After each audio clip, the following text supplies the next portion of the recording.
યોમિક good morning. દિવસ છે સાપ્તાહિક એક્સપાયરીનો અને આજે જોઈ રહ્યા છીએ એક ગેપ ડાઉન ઓપનિંગ મળવા જઈ રહી છે. મતલબ કે આપણે ફરી એકવાર મે મહિનાના ન્યૂનતમ સ્તરોને નજીક આગળ વધી રહ્યા છીએ. Good morning. Yes, good morning. હવે તમે જુઓ તો જે રીતે આપણને ઘટાડો જોવા મળ્યો છે, જે રીતે તમે જુઓ ઇવન ગઈકાલનું પણ માર્કેટ ઉપલા સ્તરથી તમે જુઓ ને તો એક તદ્દન તમે જુઓ સેલ ઓન રાઈસ મોડ જ હતો. પરંતુ હવે આજે પણ તમે ઘટાડા સાથે ઓપનિંગ થવાનો છો. હવે આજે બે વસ્તુ આપણે ધ્યાન પર રાખીશું. પહેલાં તો ઓપનિંગ થાય છે પછી શું કરું, અને જો પછી તમે જો આગળ એક્શન જોવા મળે છે એ બાદ શું કરું આપણે સમજીએ વિગતવાર. પહેલાં તો ડેઇલી ચાર્ટ સ્ક્રીન ઉપર આપણે લઈને આવીએ નિફ્ટીનું. નિફ્ટીમાં તમે જુઓ તો જે રીતે આપણને ઘટાડો જોવા મળે, અહીંયા મેં જે બોક્સ ડ્રો કર્યું છે એ તમે હાઇલાઇટ કરો. જ્યારે આપણે અહીંયા પણ હતા આ ઘટાડામાં પણ આપણે કહેતા હતા કે આ જે ગેપ છે એ ગેપ પૂરો થઈ શકે છે, જ્યારે ઓલમોસ્ટ 70% ગેપ પૂરો થઈ ગયો હતો, રાઈટ.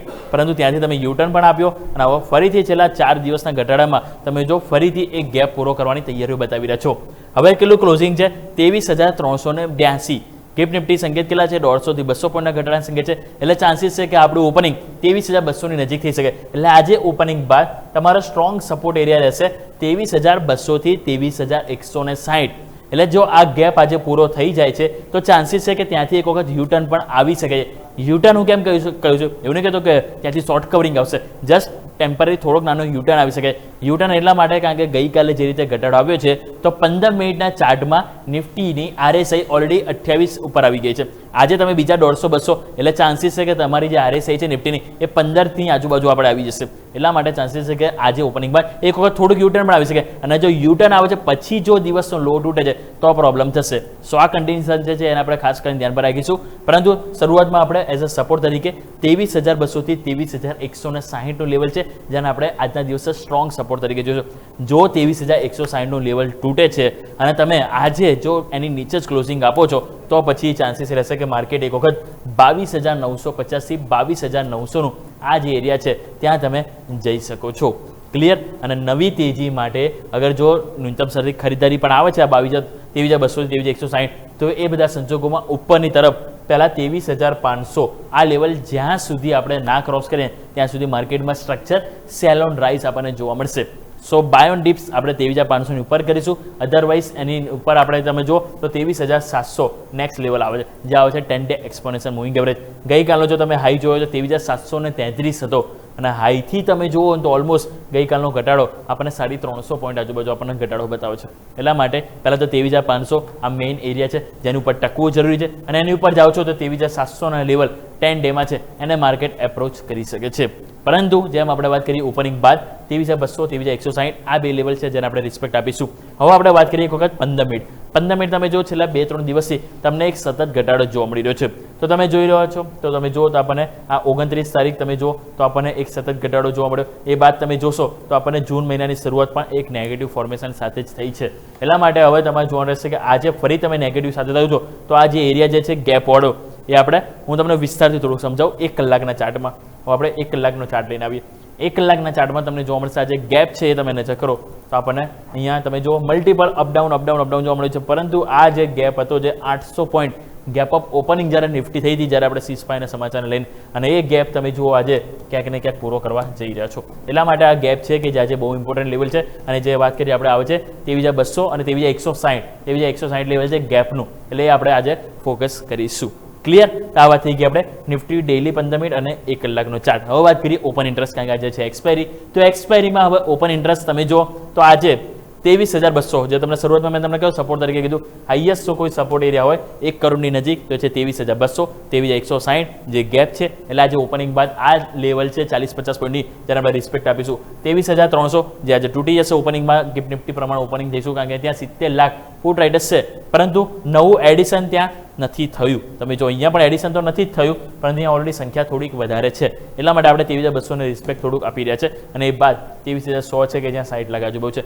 પરંતુ ગઈકાલે તમે જુઓ તો જે રીતે આપણને 23,400 ઉપર નો ડાઉટ પુટ રાઇટર્સ તો છે અહીંયા, પરંતુ ગઈકાલે એડિશન કોલ રાઇટર્સનું થયું છે. એટલે કે કોન્ફિડન્સ પુટ રાઇટર્સ કરતાં કોલ રાઇટર્સ આવ્યો છે, અને એના કારણે તમે ક્લોઝિંગ પણ 23,400 નીચે થયા અને આજે ફર્ધર ઘટાડો છે. તો ઘટાડામાં 23,200 આ લેવલને આપણે રિસ્પેક્ટ આપીશું. બાકી મેં તમને શું કીધું, નવી તેજી માટે 23,500 ઉપર જઈને ટકવું જરૂરી છે, કારણ કે ત્યાં કોલ રાઇટર્સ તમે જુઓ હાઈએસ્ટ 1 કરોડ નજીક છે. ગઈકાલે ત્યાં પુટ રાઇટર્સે પોતાની પોઝિશન સ્ક્વેર ઓફ કરી છે અને જે રીતે 76 લાખ નવું એડિશન થયું છે એટલા માટે સ્ટ્રોંગ રેઝિસ્ટન્સ એરિયા છે 23,500. જ્યાં સુધી એની ઉપરની જઈએ ને ત્યાં સુધી માર્કેટમાં સેલ ઓન રાઇઝ જોવા મળી શકે છે. વાત કરીએ હવે બેંક નિફ્ટી. બેંક નિફ્ટી તમે જુઓ તો જે રીતે આપણને મોમેન્ટમ જોવા મળ્યું છે તો બેંક નિફ્ટીમાં તમે જો તો સૌથી પહેલાં તો ડેઇલી ચાર્ટ આપણે સ્ક્રીન ઉપર નજર કરીશું તો અહીંયા તમે જુઓ છેલ્લા 4 દિવસથી આપણને એક લોઅર લો અને લોઅર હાઈ ફોર્મેશન બની રહ્યું છે અને છેલ્લા 2 ટ્રેડિંગ સેશનથી આપણે 10 ડેમાંની નીચે ક્લોઝિંગ આપી રહ્યા છીએ. હવે આ બધા જોતા તો સ્વાભાવિક છે કે અહીંયા પણ જે મહત્વના સપોર્ટ એરિયા જ હતા એ તમારા આવી રહ્યા છે. પહેલાં તો તમારું આ લેવલ ઇમ્પોર્ટન્ટ છે અને એ બાદ આ લેવલ. તો પહેલાં આજે તમારું ક્લોઝિંગ કેટલું છે 53,650 આજુબાજુ આપણું ક્લોઝિંગ જોવા મળી રહ્યું છે. હવે ગિફ્ટ નિફ્ટી પ્રમાણે નિફ્ટી ઓપનિંગ થશે તો સ્વાભાવિક છે કે બેંક નિફ્ટીમાં પણ ઘટાડા સાથે ઓપનિંગ તો થઈશું. ચલો માની લઈએ કે આપણે 300-400 પોઈન્ટ ઘટાડા સાથે અહીંયા પણ આપણે ઓપનિંગ થાય છે તો એ બધા વચ્ચે 53,200 આ જે લેવલ છે એ ઇમ્પોર્ટન્ટ છે કારણ કે અહીંયા તમે જોશો ને તો મલ્ટિપલ ટાઈમ્સ તમે જો એક વખત આ 2 વખત અહીંયા તમારું જો ઓપનિંગ ત્યાં જોઈએ 3 વખત 4 વખત 5 વખત મલ્ટિપલ ટાઈમ્સ 53,200નો લેવલ છે કે જ્યાં માર્કેટ રિસ્પેક્ટ આપતું હતું. એટલે આ 53,200નો એરિયા છે કે જેને આપણે આજે સ્ટ્રોંગ સપોર્ટ એરિયા તરીકે લઈને જઈશું. અગર જો 53,200નું લેવલ તમારું બ્રેક થાય છે તો પછી નેક્સ્ટ સપોર્ટ તમારો આવશે 52,783 વાળો લેવલ છે કે જે આ તમે લો બનાવ્યા હતા અને લો બનાવીને તમે અહીંયાથી અપટીક બતાવી હતી અને જે લો ઓલમોસ્ટ તમે જો 16 મેના રોજ આજુબાજુ આપણને બનાવ્યા હતા. એટલા માટે આજે ઓપનિંગ બાદ પહેલાં 53,200 અને જો એ નથી ટકતું ફર્ધર ઘટાડો આવે છે તો બીજા નીચે આપણને 400 પોઈન્ટ એટલે કે 52,783નું લેવલ છે કે જેને આપણે આજે રિસ્પેક્ટ આપીશું. તો ક્લિયર પહેલો સપોર્ટ 53,200 થી 53,000 આવશે અને બીજો સપોર્ટ જે તમારો જે આવશે એ તમારો આવશે 52,783 ઉપર. આ વાત થઈ ગઈ આપણે સપોર્ટની. નવી તેજી માટે ઓબ્વિયસલી જ્યાં સુધી 10 ડેમાંની ઉપર નહીં જઈએ અહીંયા પણ એ જ આપણને બાય ઓન ડીપ નહીં જોવા મળે, સેલ ઓન રાઇઝ જોવા મળશે. તો પહેલાં તો તમારું જે 54,000 લેવલ જે હવે સાયકોલોજીકલ છે કારણ કે જે કોલ રાઇટર્સની ગઈકાલે એન્ટ્રી થઈ એટલે એને ક્રોસ કરવું જોઈએ. અગર જો 54,000 લેવલ ક્રોસ કરો છો તો ઉપરની તરફ 54,270 100-250 પોઈન્ટની રેન્જ છે કે જ્યાં તમારે 10 ડેમાં છે અને ત્યાં તમે જુઓ તો એક સ્ટ્રોંગ રેઝિસ્ટન્સ એરિયા છે. એટલે કે ઉપર આ એરિયા છે કે અગર જો ન્યૂનતમ સ્તરથી ખરીદારી આવે તો અહીંયા એક થોડું પાછું અટકી શકે છે માર્કેટ અને નવી બાય ઓન ડિપ્સ આપણે 54,270 ની ઉપર જઈશું એ બાદ જ કરીશું. ત્યાં સુધી માર્કેટમાં થોડુંક સેલ ઓન રાઇઝ જોવા મળશે અને ન્યૂનતમ સ્તર આવે છે માર્કેટ થોડું ઓવરસોલ્ડ થાય છે તો આપણને ખરીદારી પણ જોવા મળશે કે બંને તરફ જોવા મળશે પરંતુ રહેશે માર્કેટનું સ્ટ્રક્ચર થોડુંક સેલ ઓન રાઇઝ અને નીચેની તરફ જેમ વાત કરી આપણે અહીંયા 53,200 અને 52,783 આ 2 સપોર્ટ એરિયા લઈને ચાલીશું. 15 મિનિટ અહીંયા નજર કરીએ તો અહીંયા પણ તમે જુઓ તો જે રીતે આપણને ઘટાડો જોવા મળે છે છેલ્લી 4 દિવસ તમે જો ડેઇલી કેન્ડલમાં ઘટાડો જોવા મળે છે એ તમે નજર કરો તો આ તમારી 26 તારીખ તમે જો ઓપનિંગ થતા બાદ સતત સેલ ઓન રાઇઝ પછી તમે જુઓ 27 તારીખ અહીંયા તમને સેલ ઓન રાઇઝ જોવા મળે પછી તમે જો 29 તારીખે પણ એક ભારે ઘટાડો અને ગઈકાલે પણ એક ભારે ઘટાડો જોવા મળે છે અને અહીંયા જે આપણે જેમ વાત કરીએ કે 53,200 જે મેક્સિમમ ટાઈમ્સ સપોર્ટ લીધો છે અને એટલા માટે જ આપણે કહીએ છીએ કે આજે ઓપનિંગ બાદ જે 53,200નું જે લેવલ છે એને આપણે ખાસ કરીને રિસ્પેક્ટ આપીશું. અગર જો એ તમારું નથી અટકતું તો પછી નીચેની તરફ તમારું જે આવશે એ લેવલ છે 52,783નું લેવલ છે જેને આપણે એક ફોકસ કરીશું સપોર્ટ તરીકે. હવે વાત કરીએ ઓપન ઇન્ટરેસ્ટ. ઓપન ઇન્ટરેસ્ટમાં આપણે જે કહી રહ્યા છે ને કે જે 54,000 ઉપર તો તમે જો કોલ રાઇટર્સ ગઈકાલે આવે છે પરંતુ હવે અહીંયા 53,500 કે જેની નજીક આપણું ક્લોઝિંગ છે ત્યાં તમારું મેક ઓ બ્રેક લેવલ છે પુટ રાઇટર્સ વધારે પરંતુ એટલું પણ કોઈ ખાસ કોન્ફિડન્સ નથી. તમે જો ગઈકાલે ઇક્વાલિટી બંનેમાં સરખાવે છે કોલ રાઇટર્સ આવે છે અને પુટ રાઇટર્સ જ આવે છે. હવે આજે તમે ગેપ ડાઉન ઓપનિંગ થશો તો ચાન્સીસ રહેશે કે કોલ રાઇટર્સ અહીંયા હેવી થઈ જાય છે પરંતુ એ બધા સંજોગોમાં જેમ આપણે શરૂઆતમાં શું કીધું 2 સપોર્ટ શરૂઆતમાં પહેલો 53,200 થી 53,200 કે જે ડેઇલી ચાર્ટમાં મેક્સિમમ ટાઈમ સપોર્ટ છે અને 53,000 એટલા માટે કારણ કે ત્યાં તમે 6.25 લાખ પુટ રાઇટર્સની પોઝિશન જોવા મળી છે અને ગઈકાલે કોલ રાઇટર્સ કરતાં પુટ રાઇટર્સનો કોન્ફિડન્સ ત્યાં આવ્યો જ છે. એટલા માટે ઓપનિંગ બાદ 53,200 થી 53,000 લેવલ છે જેને આપણે રિસ્પેક્ટ આપીશું સપોર્ટ તરીકે.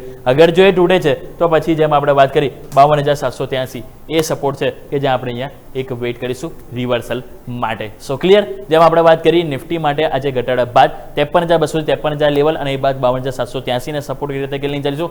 ત્યાંથી એક વખત માર્કેટ થોડુંક યુટર્ન બતાવી શકે છે એવું નથી કહેતો શોર્ટ કરવું પરંતુ યુટર્ન થોડુંક બતાવી શકે અને નિફ્ટી માટે જેમ આપણે વાત કરી એ પ્રમાણે અહીંયા જે 23,200 અને 23,160નો જે ગેપ છે એ એક વખત પૂરો થઈ શકે. જો ત્યાં પૂરો થઈ જાય છે તો ત્યાં પણ રિવર્સલ પોસિબલ છે કારણ કે જેમ વાત કરીએ કે 2-3 દિવસ ઘટાડામાં 15 મિનિટમાં જે ચાર્ટ સેટઅપ જે છે એ RSI 30 ની નીચે આવી ગઈ છે અને આજે ઘટાડા સાથે ઓપનિંગ દઈશું મતલબ કે ક્યાંક ને ક્યાંક શરૂઆતમાં ઘટાડા બાદ થોડુંક રિવર્સલ પોસિબલ જોવા મળી શકે છે.